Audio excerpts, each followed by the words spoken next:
would choose to rebut it. So, Greg, your campaign platform advocates the creation of a municipal power authority for the town, which you claim will lower our electric rates and property taxes. What steps have to be taken to establish this power authority? And since it depends on the support of the state legislature, is this idea realistic? And how long would it take to accomplish it? All ideas are realistic in terms of political change that's necessary. If we look back to things that people didn't think were realistic in history, crossing the oceans. I'm sorry, can I ask you to just sit? You know why? Okay. Because we don't have very long cords here, and I just envisioned like a disaster. Does this count against my time? Right? Don't I always envision disasters? So there have been a lot of impossible things in history, including going to the moon. John Kennedy was only in office for 2.5 years. We got to the moon somehow. We built the lunar module out here. All this is possible. It's certainly far easier than going to the moon. Yes, we do need legislative clearance on this. That's all doable. I have experience in lobbying, so I'm going to make that happen. It's a necessary step.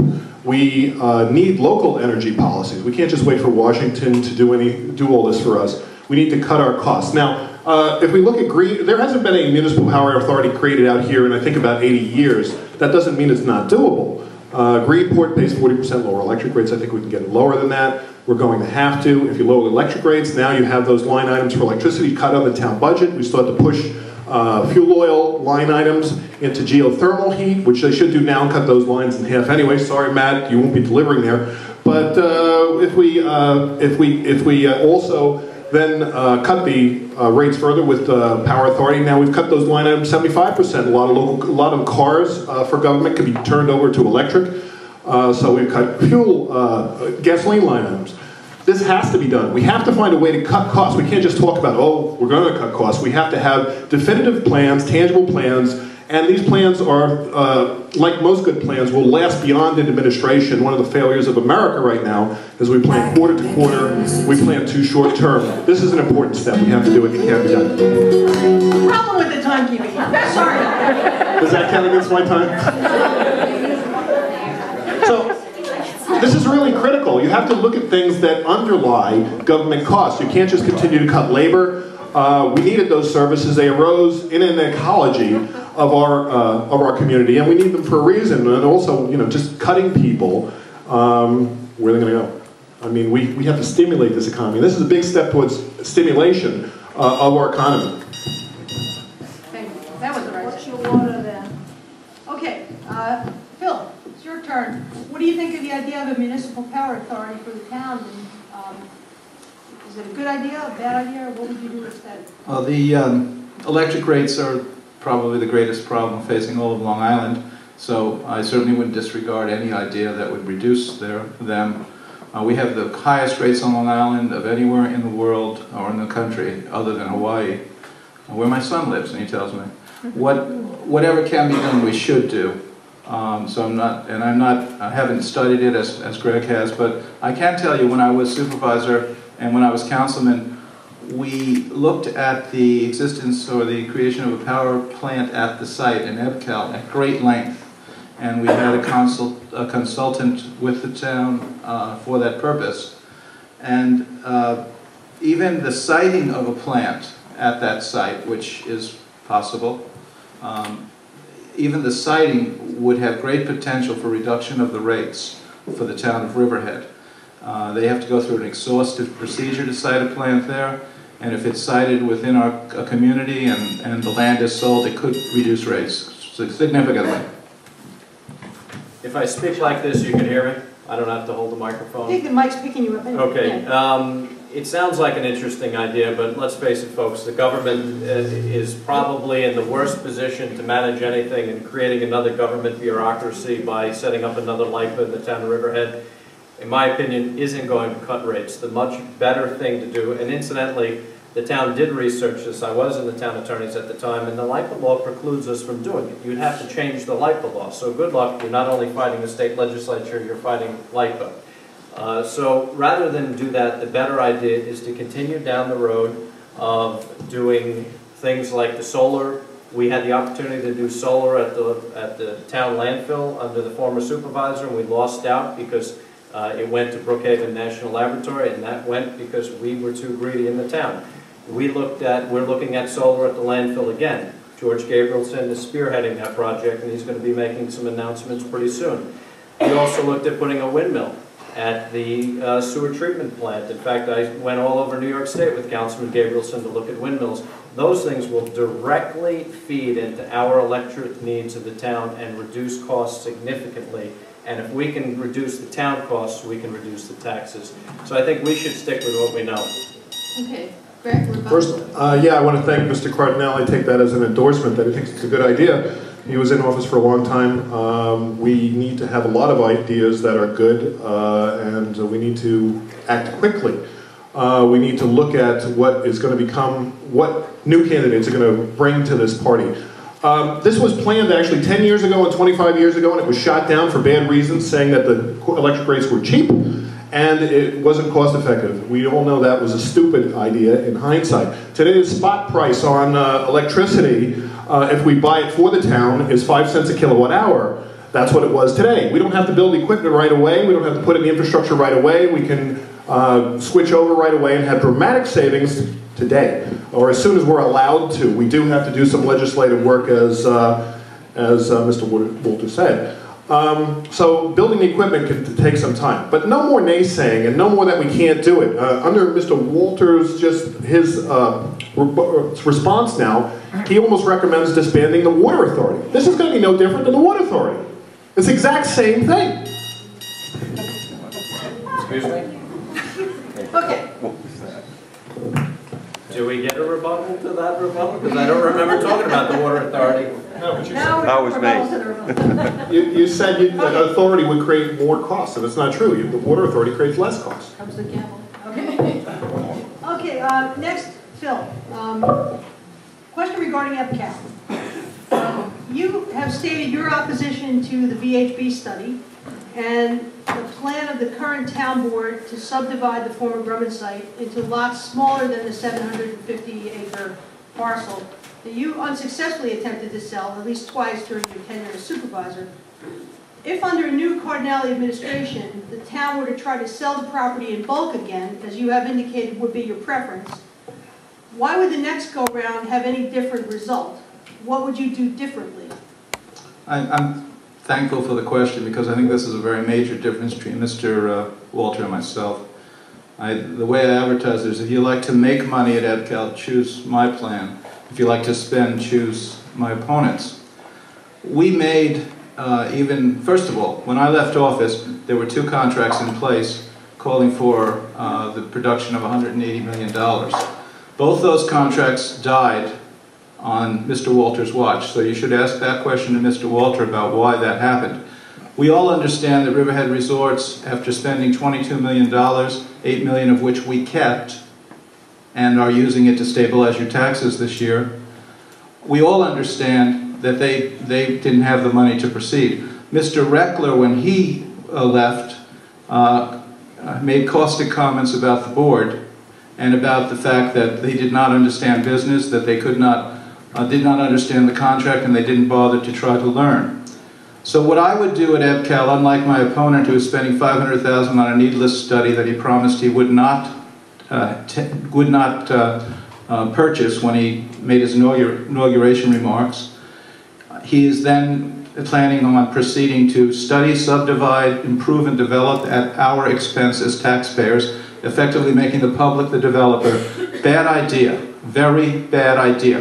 His own conservative background, his conservatives in the audience are saying in the back of their minds, bad idea, because you don't let the government play private developer. That is a private function. I would suggest no more studies. I would consider all office for permitted uses. I would keep the money flowing as I did when I was in office, bringing in $8 million. I would take non-refundable deposits on any contracts. I would negotiate and sell with these deposits, and I would return EPCAL to the tax rolls. EPCAL is not on the tax rolls. There is no tax coming in except for those 500 acres. Thank you.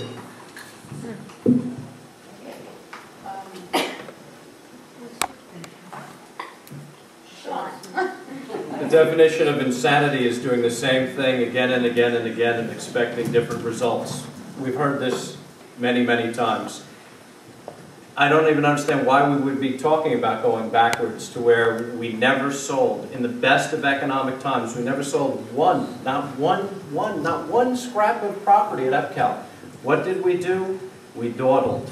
We left 2 contracts with the town, one with Ski Mountain, that was never going to come to fruition. They never had the money, and we took it off the tax rolls. Folks, if you had, the $8 million is chump change, because if you had subdivided the property when Mr. Cardinale was a councilman, just the vacant land alone, the taxes were $1 million a year, so do the math, that's 11 years. You'd have $11 million in taxes. The bottom line is this, there's no way, there's no legal lots, the property has to be subdivided. We are in very good position now to obtain not grants, but we've positioned ourselves very well with the regional economic councils. Okay, Greg? Yeah, the EPCAL problem first starts out with a problem of open government. We need to put all the permitting online. We need to have all the taxes online. We need to level the playing field for all businesses and all residents to make it safe to do business here. Riverhead is not considered safe. Suffolk County is not considered safe to do business here. Our judiciary also needs some work. I've tried to get an Inspector General in Suffolk County. The Republicans have actually put that in their platform. But I agree with Mr. Cardinale, the $500,000 study is not required. We already had a study. It indicates the problem, which is it's grossly polluted. We need to deal with that. I do have a plan for that. I don't have the time in a minute to talk about it. I would not subdivide this property at all without a best use targeted plan already done and with us starting to do outreach for the kind of companies we want to come in, the kind of projects we want to come in. You don't just tear it up into little pieces and then have to put it back together later or move around what pieces you're going to do. You really have a targeted plan before you start to tear up the property into pieces. So I think that's a bad strategy. Thank you. In rebuttal, this supervisor has rejected even discussions with motorsports users, equestrian users, casino users, and recreational vehicle motor park users. He has dismissed them from his office. $8 million is chump change. $8 million is 20% of your annual budget. And, you know, this isn't even a new idea, and much less a good one. Ed Denziski came up with this idea in 2005, and it was rejected because of the expense. The expense of the studies, the expense of the subdivision, the expense of the improvements and the bonding thereof. And incidentally, if you really thought this was serious, how come you didn't budget it in your budget? And incidentally, how come you didn't budget the police salaries for the next year in your budget? Okay. You would stick to the question, the subject matter at hand, please? Couldn't resist. Throw it. Okay, Jean, speaking of budgets. Yes. You've spoken a lot about fiscal responsibility of producing an honest budget. Yet, in your budgets, you seem willing to rely on one-shots drawn against EPCAL, as has your predecessor, against EPCAL land sale contract down payments, and also administrative chargebacks from special districts like the water district, the garbage district, and even the ambulance district, to supplement the general fund to the tune of more than a couple $1 million. Why is this practice honest and sound fiscal policy? And are you going to make good on your pledge to ask the state comptroller to audit the town's books? Absolutely. We're doing 2 things on the audit. One, we will have a resolution to create an internal audit committee probably coming up at the next board meeting. And we're going to hire an internal auditor, something the town has never had. The second thing is you have to remember, folks, the town budget, when we took office, was relying on one-shot revenues to the tune of $5.2, $5.3 million. That is unsustainable. It was 12% of your budget. We cut it down. We cut $3 million out of the town general fund budget in 2010 to 2011. Total spending increase under my administration went up 0.65% last year and 0.65% next year. Total spending under the Cardinale years was 7.24%. 7.24% compared to 0.65%. It's reality, folks. We cut the reliance. It is a bad practice to be deficit spending, which is what we've done. We've cut the reliance to $2.6 million. We have to cut it further. The problem that the town faces is the landfill debt. We are now, because the town audits were not done For all those years, we were not allowed to bond the money that Cardinale ran up in 08 and 09, some almost $20 million of debt. We were financing things like HELOC systems, cars, generators, things that you would never finance. All that debt has to be sold. It's being sold right now as we speak. We're working on it. We've got to pay for the sins of the past before we can go forward. Once we sell the debt and we get that money, the debt payments are in the budget for this year. When the economy turns around, hopefully we will continue to wean ourselves off the $2.6 million. But the real answer is EPCAL. We need to sell the property in EPCAL, and the only sensible way to sell the property at EPCAL is by subdividing it into smaller lots. There's very few mega projects that are going to come along and give us $155 million.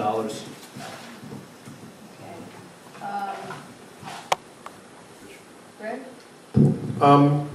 One of the things that's come up in the councilman's debate and here is accounting. Now, the accounting system is 25 years old. It's a piece of junk. It doesn't work. It can't be audited. When you talk about auditors, you're not going to really get this audited with any speed or accuracy. It's a piece of garbage. It needs to be replaced. It could have been replaced 10 years ago. It wasn't. It could have been replaced 2 years ago. It wasn't. What we have are two very qualified gentlemen in their field. They're attorneys.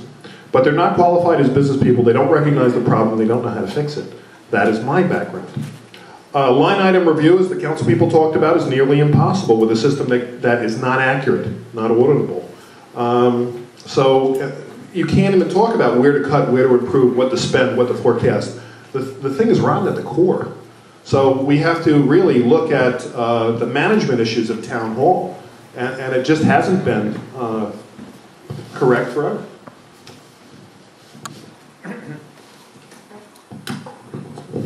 I'm reading from the recent audit as follows. As of December 31, 2009, the town's governmental funds reported combined ending fund balances, that was when I left, $42,278,984. Of this total, $15,349,623 is unreserved and available to meet the town's current and future needs. When I left office, although you were told for 2 years that the place was bankrupt and I was an idiot, we had $15,349,000 in office. Why he fired people with $15 million in the bank, why he fired people who needed the jobs when he doesn't even work full-time himself is a mystery to me. But the truth is he did. And he told me at the last debate that it was a mistake because he did not understand that he had $15 million at that time. He has spent in the last 2 years $5.2 million in our reserves. He has given us the highest increases for 2 successive years of any town on Long Island, 4.9 and this year 2.9. Thank you. Sean? It is almost crazy to listen to this gentleman, and I say it the reason I say it is this. We sat in his office and he said, I feel bad for you because you're facing a 16% tax increase. I was going to deliver it to the residents because I wasn't running again. It's evident, the evidence of that tax increase was his 2010 budget had $5 million in reserve funds, reliance on $5 million in reserve funds. It doesn't take a rocket scientist to realize if you have $15 million in reserves, which he didn't know because he didn't have the audits done, that it was going to take you 3 years to be completely out of reserve, and there was no path to get the town's budget balanced. So what did we do? We took decisive action, just like every other level of government, and we reduced the cost of the employees. The CSEA contract was negotiated at 0.001, 1.5. His CSEA contract, 3.8%, folks. It's not, you cannot run the government the way he was running it. Okay. End of round one. Next question is for Greg. Greg, you alluded to this before. I've heard you mention this in the past. You have said that the pollution at the former Bremen site is very bad, that the pollution there would prevent the site from being sold and developed. I'm curious about this since pollution didn't prevent the sale and development of property to and by Jan Berman. Why would the rest of the site be any different? And if that's the case, what do you suggest the town do to address that and deal with the site and the alternatives? Well, there are documents at the library the former studies that, that talk about the pollution problem. Jan Berman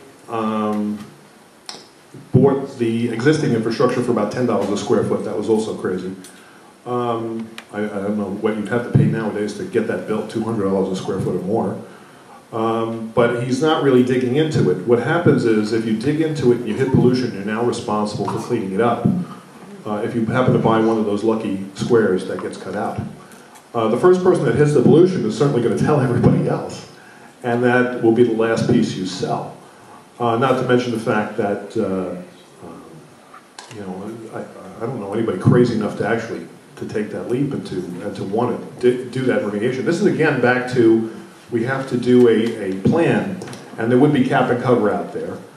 We have to figure out where we're going to dig.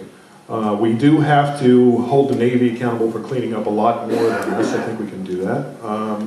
But we do have a big problem with that property. It is polluted. I mean, there's hundreds of thousands of gallons of jet fuel dumped there. There's heavy metals, mercury, cadmium, there's plating materials.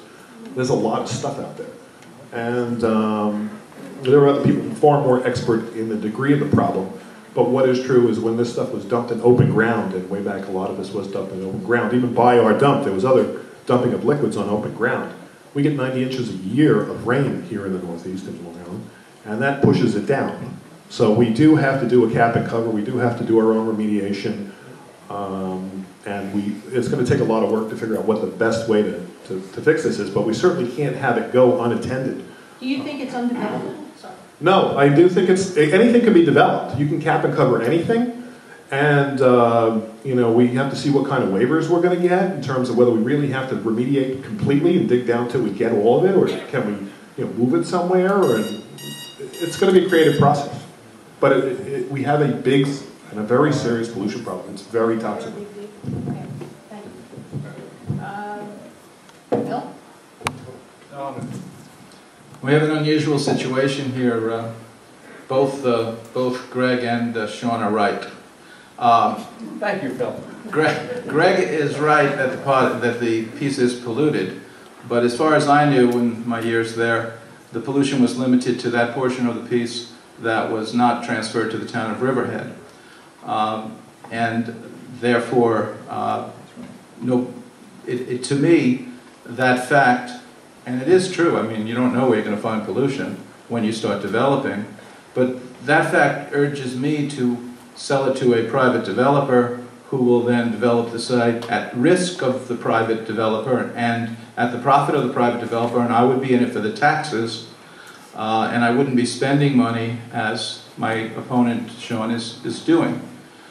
So Sean is right when he tells you in a moment that it is only in part of the property, but I think Greg is also right that it is a good reason for moving the property out of public ownership. Okay, so I just want to say two things on that point. Mr. Cardinale doesn't understand the Superfund laws. It really doesn't matter whether we own the property or we sell the property. Because we were in the chain of title, if there's pollution on the property, which I don't believe in the areas we're looking at, we are still going to be responsible, whether that's moved out of our hands into a private developer's hands. I know I did Superfund work for a long time. Before I was an attorney, I was an environmental engineer. It is a fact. The bottom line is this. It is polluted on the south end of the property where the Navy still owns, and there's one or two hot spots in the property, but the remaining property has been cleaned up. The remediation is done. I'm not going to sit here and say that we know everything about the property, that there couldn't be something, but you know, all the best studies and millions of dollars have been spent on that property show us that it is not polluted, and where it is polluted, the Navy still owns, and they're going to continue to clean it up. That should not be an impediment to the development of the property. That is all I have to say. That is a terrible, what is that, you fly? It works. It's working good. Yeah. Stops everybody stopping the sentence. When we're listening to these two gentlemen, we're really looking at a game of chance. If you buy a piece of property and you hit pollution, you're in bankruptcy court. Nobody's going to go for that deal. Cap and cover includes things like parking lots. So we find places that are hotspots, and we do put parking lots over them, or we do other things where we don't need to dig. We basically would go around looking for the clean areas and cap the rest as much as possible. There's a lot of stuff out there. It is an important property, though. We do need to develop it. And my plan was to have it be half entertainment, which is usually not digging basements, an entertainment facility. And then I would put over some of the hotter areas, cap and cover and entertainment. And where we had clean ground, I would build a real leading edge tech center, biotech, nanotechnology, and do the outreach. What's important here in this plan is to do the outreach. If you have the skill to do that, then you can make it work. Like Research Triangle Park, Raleigh-Durham, is only a modest example. All right. Next question is for Phil. Phil, you and Sean have been back and forth about downtown. We're all familiar with the, who gets credit, who's fault, and what. But so putting that aside, I'd like to know, what is your vision for downtown Riverhead, and how do you plan to realize that vision? Your vision, and please be specific. Yeah, thank you. Yeah. My vision is very different from Sean's, and I think it comes from a different definition of what revitalization and redevelopment really is. What Sean is doing is fine. Cardboard boat races, royal flush ribbon cuttings, hot dog vendors with getting the ribbons cut. That's all great, and helping people to rent less expensive space when they can't afford the more. That's fine. But that's going to make us a decade from now where we were a decade ago. I think it's really important downtown when you look at the south side from the Rendezvous restaurant to the Riverhead Grill, virtually empty for the better part of a decade. When you look at the theater and to the east of it, virtually empty, the Woolworth building since forever. That if Sean wants accolades for his revitalization, show me what you can do there, because that's the real challenge. The real challenge is to get those properties productive.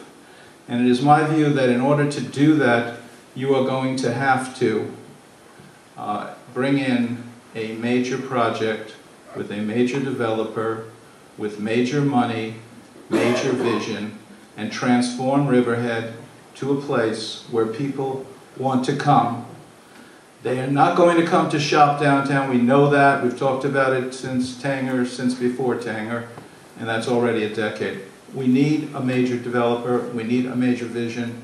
I would seek that major developer. I would seek that major vision for a better and a better Riverhead. We were close. We were close with Apollo when it collapsed in 2008 with the downturn in the economy. And we can get other developers interested, whether it's a Parr, whether it's a Burke, whether it's a bigger person. We need someone like that down there. Thanks. Sean?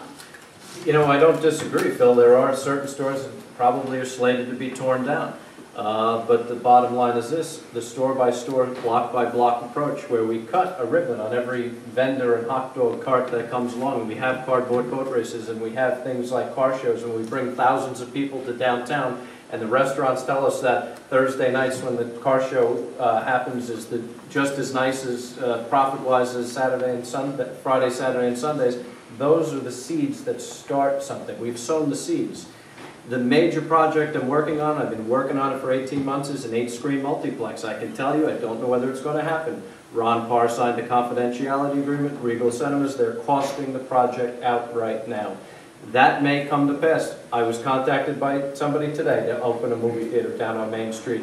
That's the major project. My job is to be salesman in chief. Mega projects with these mega developers, they don't work. They didn't work in Heartland. They didn't work for Lighthouse. They didn't work for Apollo. I'm not going to go down that road again. Okay. Greg?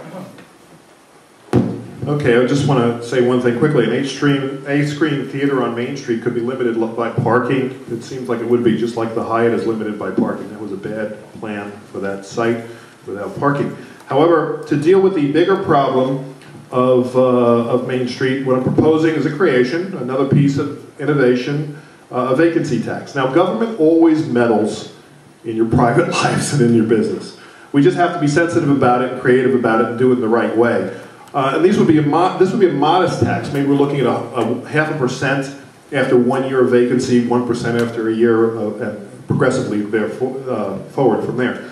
And what that does is, it would be valued by the property owner. So the property owner might say, oh, it's worth $1 million. So let's say it's worth $1 million and they pay their vacancy tax and they pay it for a couple of years and we say, okay, enough of that, we're taking it. And it might have to come to that, we're taking it, we're going to condemn it. They can't go back and say, well, it's worth $4 million. And that's what happens in eminent domains and takings and condemnations. So a vacancy tax is a very creative way to handle this, and it's legal.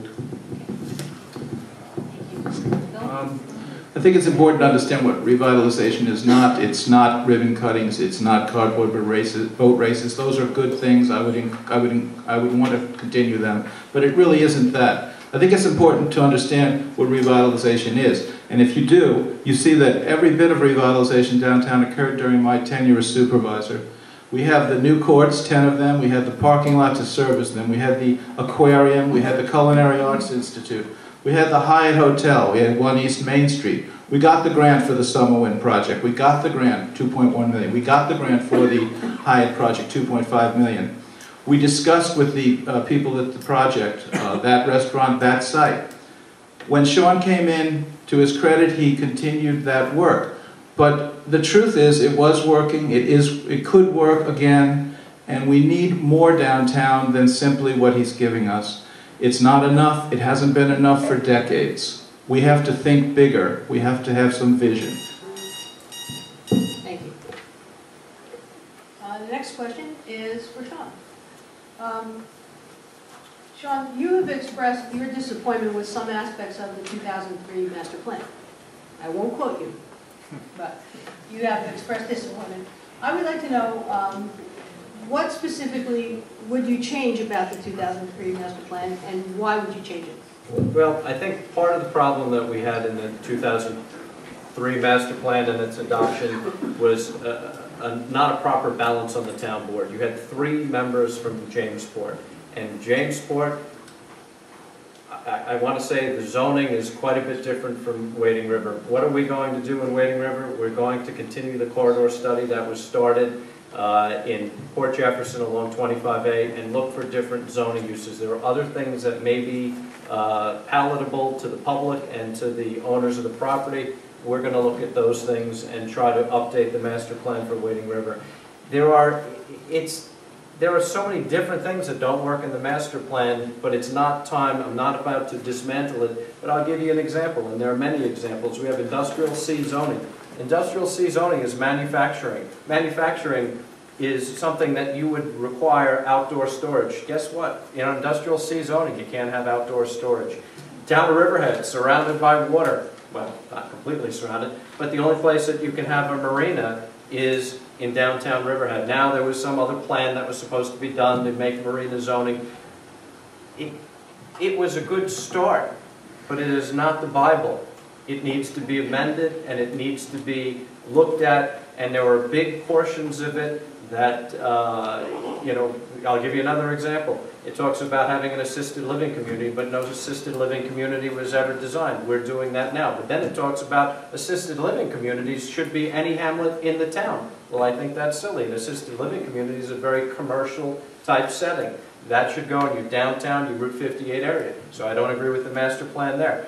There are many, many things that I don't agree with. We're not going to dismantle it because it is a good roadmap. But that doesn't mean we shouldn't be afraid to look at it when it doesn't work, as we are with Wading River, and try to correct it for not only the residents of Wading River, but the property owners of Wading River. Greg? I agree with Sean that there's some spot fixes that need to be done in the master plan, and outside storage is a big one. George Patton said that the plan is nothing, planning is everything. The process is important. And that's true of any business planning, of any urban planning. I think what's very important here is we need to prevent the blighting from moving around. We don't want to develop Wading River and therefore move more blight into Riverhead. There's only so many dollars people spend in the community. You don't want to just keep building, building, building. You have to consider the business interests of the current tenants so that they're not put out of business. That's very, very important, but it's not been a focus of any town board I know of in the past. I do have a printed platform for Riverhead First. I encourage everybody to pick it up. I'll talk more about it in the closing. But I do want assisted living downtown on Main Street. I think that's one of the uses, to have retail at the first level and to have assisted living at the higher levels. Multi-story. Again, I agree with Sean and with Greg that the master plan is not the Bible, and we should look at where it's working and where it isn't working. What I don't agree with the supervisor is that a supervisor should say things like the master plan is a load of crap. And I also don't agree with the supervisor that while sitting on the town board, which passes all zoning amendments and all zone changes, he advertises himself as a zoning lawyer. That bothers me, and it should bother you.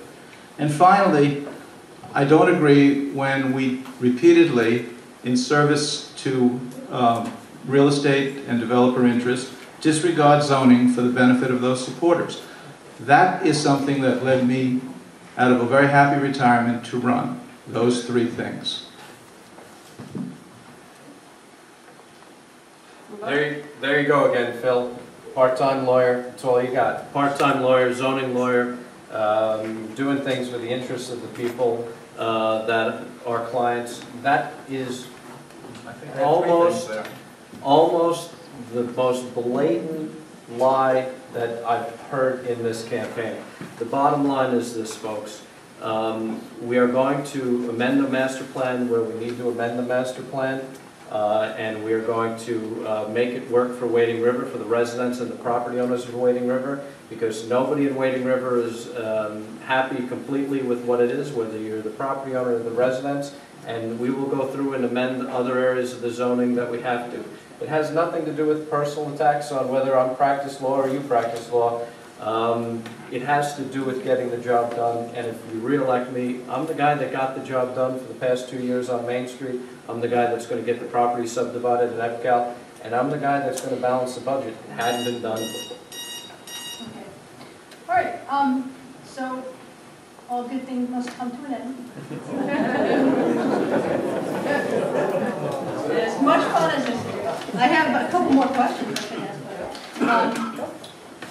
We're running out of time here, and so I would like to give you each an opportunity to make a closing statement. Please limit your remarks to 2 minutes. I would just like to say thank you again for participating. Thank you everyone for coming. I'd like to thank the Elks Club for allowing us to use this space. We have refreshments, soft drinks and cookies in here, and some other, we don't have, but the Elks have other refreshments next door if you're interested. To stick around and continue the fight. No, just kidding. So we would like you to make your closing statements now, and we're going to start with Greg. Greg. Thank you all for coming also, and thank you out there online, whoever is clicking on this. Mr. Cardinale and Mr. Walter have both talked about growing our way out of our problem. We do have to do that. They don't necessarily have the way to grow the way out. I don't believe they have the experience.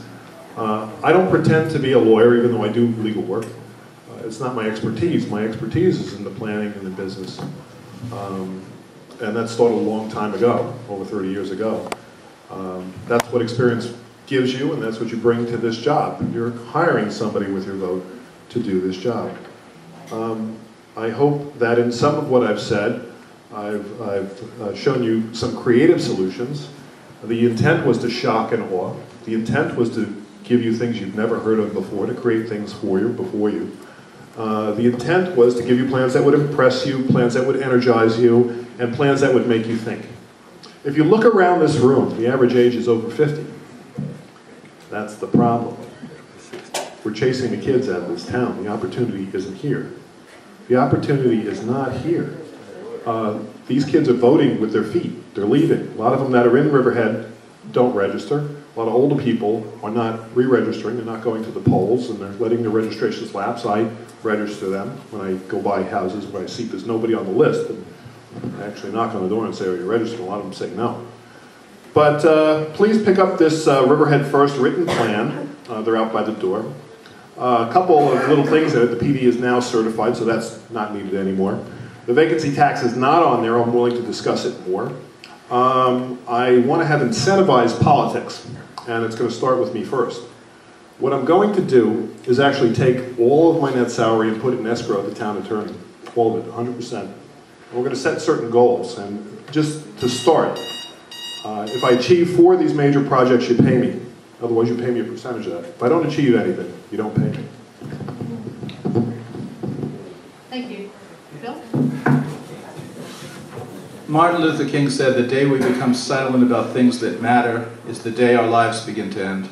Riverhead matters very much to me. I've devoted a decade of my life to Riverhead as councilman and supervisor, and that is why I'm here tonight. Over the last 22 months, I've seen much of what I did undone. I led a town government that respected its taxpayers by telling them the truth, protected its neighborhoods by following zoning law, worked full-time, treated all equally with honesty, openness, fairness, prudence, and civility. That town government no longer exists.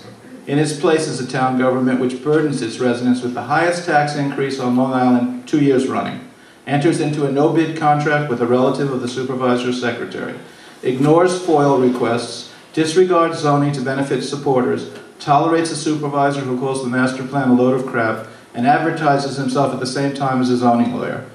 We need to do better. We need to be better than this.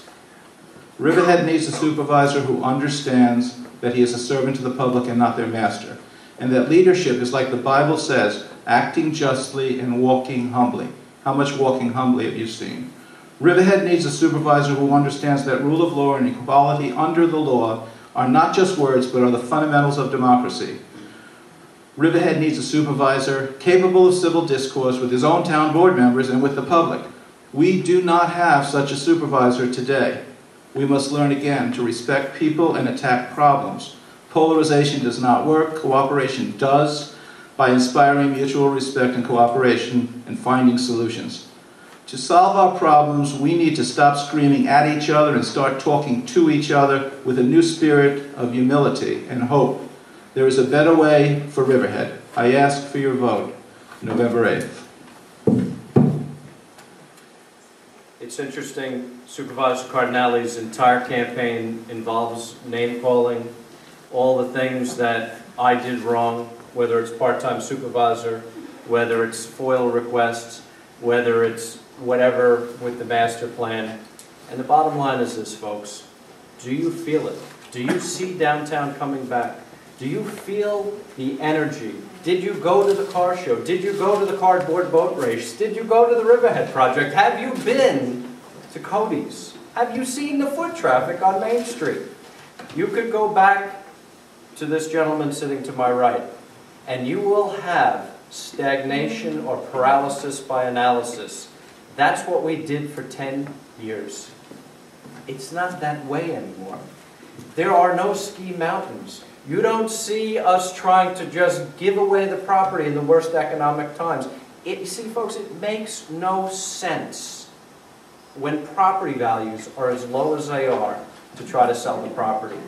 Everybody wants to steal it from us. It makes all the sense in the world to subdivide it and get it into position the way any good business person would do. And that's what we're doing. And you can feel it. When you knock on doors and you're in Wading River in Calverton, they say, Ski Mountain, you're not doing that anymore, right? We're not.